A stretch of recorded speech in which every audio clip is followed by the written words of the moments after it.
Danke bafethu, welcome back to Nkuli Soccer. Asikho isikhathi sokukhala bafethu, kusho Inacio Miguel, i-captain ne-Kaizer Chiefs, ukuthi bafundile from amaphutha wabo, ukuthi kumele baphefome kahle laphana eCongo. Asikho isikhathi ngempela sokucomplaina, they have to go all out ukuthi bathole i-win. Kaizer Chiefs-ke bafethu izodlala laphana ne-AS Simba later on today. I-game unfortunately ngeke i-broadcast. Uthi u-captain e-Kaizer Chiefs badinga ama-positive results laphana. Obviously ukudlala away laphana ku-continental level bafethu akukho lula. So uthi ama-teammates wakhe kumele ngempela they have to rise to the occasion, ba-make sure ukuthi bathola ama-results for i-Kaizer Chiefs. Well bazodlala in front of i-crowd le bafethu kuzoba nzima kakhulu, but-ke lezo zinto uthi kumele babekele eceleni. Nasi i-statement sakhe straight bafethu.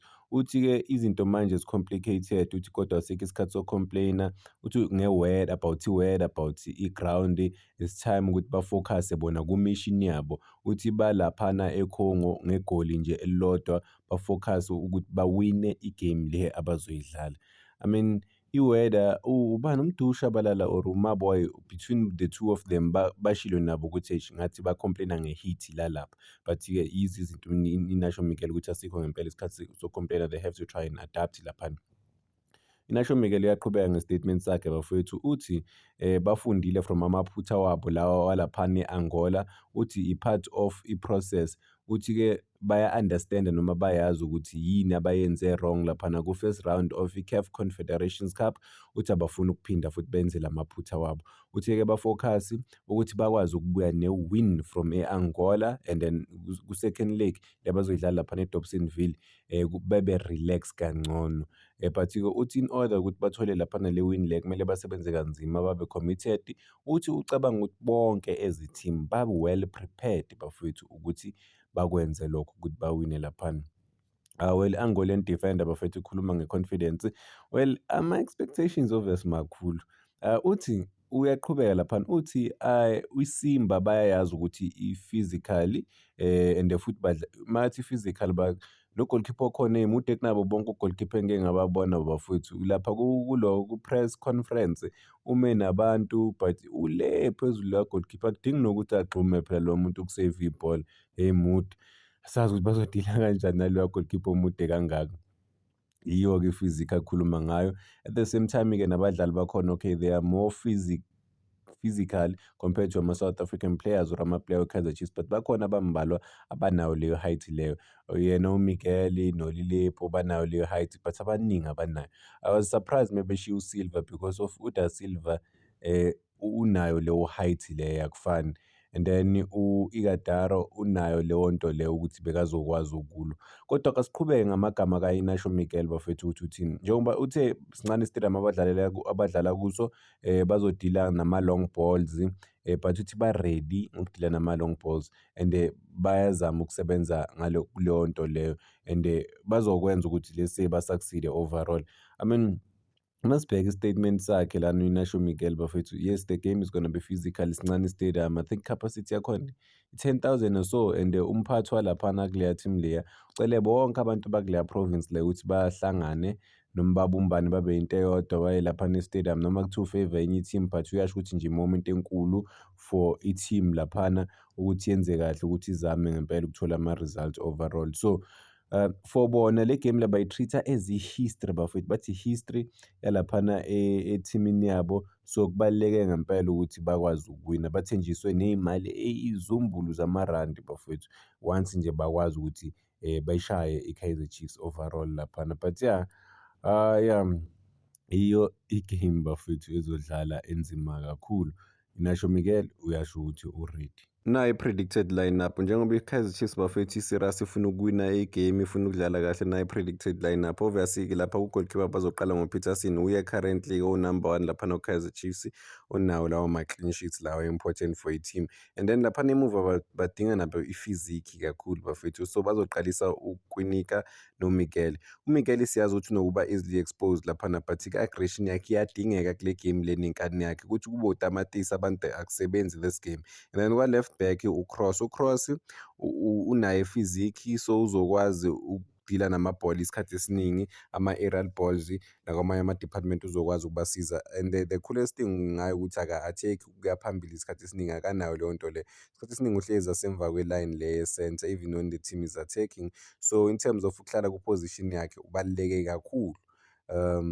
Yeah, and then-ke ku-right back bazodlalisa, kumele badlalise uSolomons, better than uFrosler in terms of their position leya nokumaka, because of namhlanje kumele bamake serious, hhayi indaba yokudlala bafowethu. Bazomaka, the team will try to come to them and bazo-create-a i-atmosphere la i-Kaizer Chiefs kuba nzima kakhulu. UFrosler sinokumbona babamnika i-chance kuleya position, akakwazi ukumaka, ushawa ukumaka but u-good in terms of amanye ama-department. Then ama-midfielders kulaba bafowethu izinto ekumele zibe shaky khona zitshentshe kakhulu.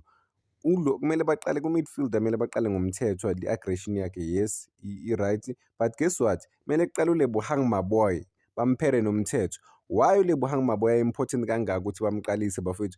Uke wadlala eCongo, uyazi was in and out laphana eCongo, uyazi ukuthi what to expect, physical demand, ama-tricks, was everything. So they have to use the experience kaLebohang Maboy ukuthi abasize kuma-game afana nalawo. He might not be the best candidate, but at the moment, because asikamboni i-match fitness yakhe ayikakafiki at the peak, because akakadlali this season, ingaba i-first game yakhe, but kubaluleke kakhulu ukuthi uLebohang Maboy aqale for i-Kaizer Chiefs namhlanje, aqale nomthetho laphana ku-midfield. Guess what,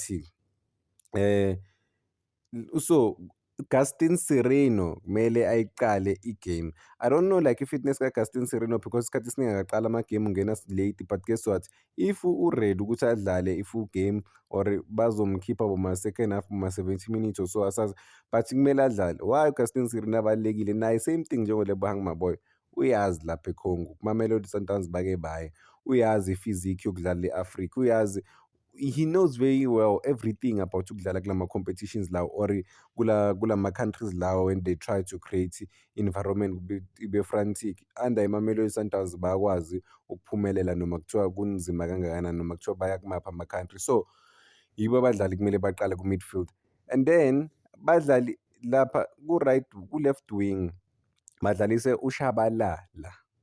Imagine this, uShabalala ngokuhlakanipha kwakhe akhombane no-Gaston Sireno as number 10. They would create something amazing, beautiful. Then uVilakazi uzoqala ebhenchini, then uzongena second half. And then uLilepo uzoqala esayidini lakwa-right. uLilepo bamdinga ngoba physique yakhe i-strong, nanokuthi phela udlala kwela uyabazi labantu laba, and he knows really well what to expect. And ilanga lakhe elikhulu ukuthi ayi-impressive vele lesi abangani bakhe ne-family yakhe, abantu abazobe babukele. So ukwa-right wing uLilepo, uShabalala ukwa-left wing.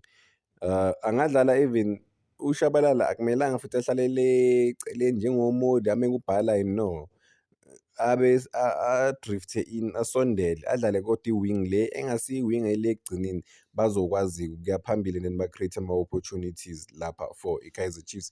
Abanye-ke bazobonakala second half, and then i-striker bazodlala ngoMayo, same thing, une-experience than zonke le-strikers zaku-Kaizer Chiefs engiyibonayo lapha, aboDuba, aboDupreez ku-continental level, way better than bona, and then wazi kahle kamhlophe what to expect on these big games. Well, it's not gonna be an easy game for Kaizer Chiefs, but-ke le squad lesi ngicabanga ukuthi singakwazi ukukhompitha.